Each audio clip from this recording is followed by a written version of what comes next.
আমরা এখন টিকিট কেটে ভিতরে প্রবেশ করলাম। দেখতে পাচ্ছেন টিকিট। এর প্রথম আমাদের স্টুডেন্ট আইডি কার্ড কাজে লাগলো। স্টুডেন্ট আইডি কার্ড 10 টাকা দিয়ে ঢুকলাম। তো চলেন উপরের দিকে যাই।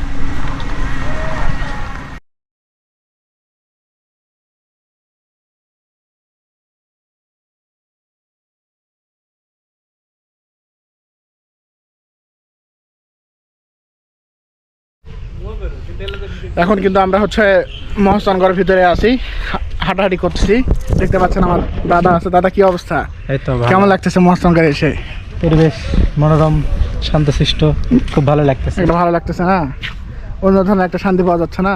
জি জি, গাছপালা, পাখিদের মধ্যে আসছি আমরা। হ্যাঁ, চারপাশে শুধু গাছপালা আর গাছপালা, অনেক সুন্দর লাগতেছে। আমরা কিন্তু দাদা, আমরা যখন স্কুলে পড়তাম 4-5 থাকতো কিন্তু এখানে পিকনিক আসছিলাম দাদা, মনে আছে? হ্যাঁ, আমরা কিন্তু অনেক উপভোগ করেছিলাম বিষয়গুলো। ঠিক আছে, এই পাশটাতে কিন্তু আমরা আমাদের বাসগুলো দাঁড়িয়েছিল, এখন কিন্তু ঘিরা আছে। এইগুলাতে কিন্তু আমরা বসে খাওয়া দাওয়া করছি স্যারদের সাথে, অনেক মজা করছিলাম। দিনগুলো আমরা মিস করি। এখানে আরও আমাদের সহপাঠীরা আছে, আরাফাত আছে, শাহরিয়ার ইসলাম শাওন আছে, যাকে আপনারা ডাক্তার। আরাফাত, মহাস্থানগড়ে এসে কেমন লাগতেছে? এই 10-12 বছর পর আমরা আসলাম। স্কুলে সবাই মিলে আসছিলাম, আজকেও বন্ধুদের নিয়ে আসছি। মনে হচ্ছে যে স্কুলের স্মৃতিগুলো মনে পড়ে যাচ্ছে। আমরা কিন্তু পুরনো স্মৃতি। আমরা কিন্তু এই পাশে বসেই খাওয়া দাওয়া করছিলাম, হ্যাঁ, খেলাধুলা এখানে বসে আমরা করছিলাম, খেলাধুলা করেছিলাম। আড্ডা দিছিলাম। তখন ছোট ছিলাম হয়তো, হ্যাঁ, অনেক ছোট কিন্তু ছিলাম। স্মৃতিগুলো এখনো মনে পড়ে। হ্যাঁ, কিন্তু শাহরিয়ার ইসলাম শাওন তখন আমাদের সাথে পড়তো না, যাই হোক, ওই পরে ভর্তি হয়েছে, অনেক মিস করছে।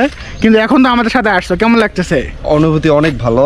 এখন তোমাদের সঙ্গে এই পুরোনো স্মৃতিগুলো আমি নিজেই মনে করছি নতুন ভাবে আমার কাছে উপস্থাপন হচ্ছে। তোমার খুব ভালো লাগতেছে? জি, ধন্যবাদ। দেখতে পাচ্ছেন আমরা মহাস্থানগড়ে একটা ভাসমান ব্রিজের উপরে আছি। আপনারা কিন্তু চাইলে এই ব্রিজ থেকে ফটো নিতে পারবেন। পিছনে যে গাছটা রয়েছে আপনার রাবার গাছ, এই গাছের সামনে কিন্তু ফটো নিতে পারবেন।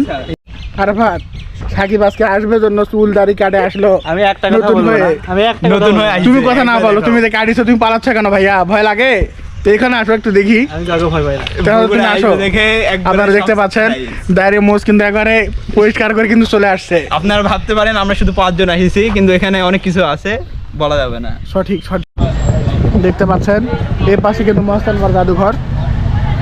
এখানে বিভিন্ন ঐতিহাসিক জিনিসগুলো কিন্তু রাখা রয়েছে, এবং রাস্তার অপোজিট পাশে কিন্তু গোবিন্দ ভিটা। দেখতে পাচ্ছেন এখানে কিন্তু সবাই ছবি তুলতে ব্যস্ত। আসলে এই জায়গাটা কিন্তু অনেক সুন্দর।